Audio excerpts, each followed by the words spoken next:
आइए आज हम पढ़ते हैं बादल कैसे बनता है। बादल देखने में बेहद सुंदर लगते हैं।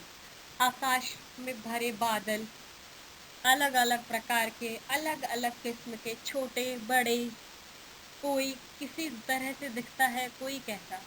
तो हम जानते हैं कि ये कैसे बनते हैं, बादल कैसे अपना रूप लेता है।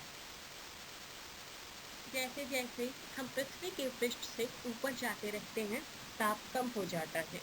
यानी कि जब हम भूमि तल से ऊपर जाते हैं पहाड़ों की ओर, तो वहाँ पर तापमान गिरने लगता है, अर्थात वहाँ पर सर्दी होने लगती है और गर्मी दूर हो जाती है।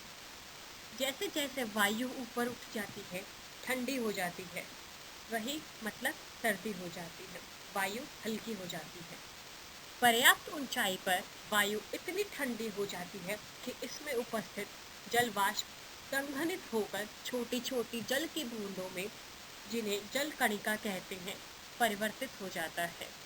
यानी कि जब हम ऊपर बहुत ऊंचाई पर पहुंच जाते हैं, तो वहां पर वायु बहुत ज़्यादा ठंडी हो जाती है और वहां वह जल वाष्प में परिवर्तन हो जाता है उसका, और वह छोटी छोटी जो जल बूंदें होती हैं, जिन्हें हम जल कणिका कहते हैं, वह छोटी छोटी पानी की बूंदों में परिवर्तन हो जाता है जल वाष्प से। यह छोटी जल कणिकाएं जो वायु में तैरती रहती हैं, वह हमें नीचे से बादल के रूप में दिखाई देती हैं और इसी प्रकार बादल बनते हैं, और वह हमें छोटी छोटी जल कणिका नीचे से बादल के बड़े आकार के रूप में दिखाई देती है।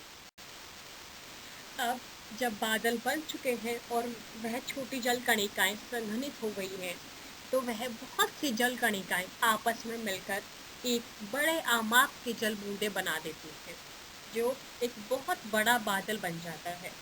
इनमें से कुछ जल की बूंदें इतनी भारी हो जाती हैं कि वे नीचे गिरने लगती हैं। इन गिरती हुई बूंदों को ही वर्षा कहते थे।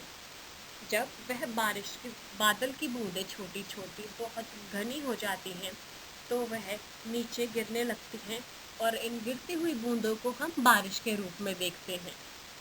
कभी कभी यह बूंदें हिम अथवा ओले के रूप में गिर सकती है। जैसे कि हिम छोटी छोटी बर्फबारी जहाँ पर होती है और जहाँ ओले गिरने लगते हैं, यह जल की बूंदें कभी कभी इस रूप में भी धरती पर आ सकती हैं। तो हमने जाना कि बादल कैसे बनते हैं।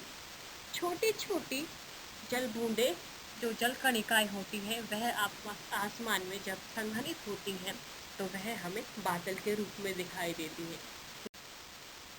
वर्षा से तो आप सब भली भांति परिचित होंगे।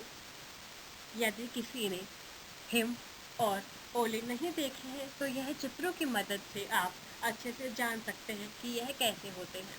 पहले चित्र में हिम दिखाया गया है और साथ ही के चित्र में हिम का दृश्य, कि जब जहाँ हिम गिरती है तो वहाँ कैसा दृश्य हो जाता है। पूरी की पूरी ज़मीन सफ़ेद हो चुकी है, यहाँ पर बर्फबारी बहुत ज़्यादा हो रही है। अब तीसरे चित्र की बात करते हैं, तो इसमें ओले गिर रही हैं।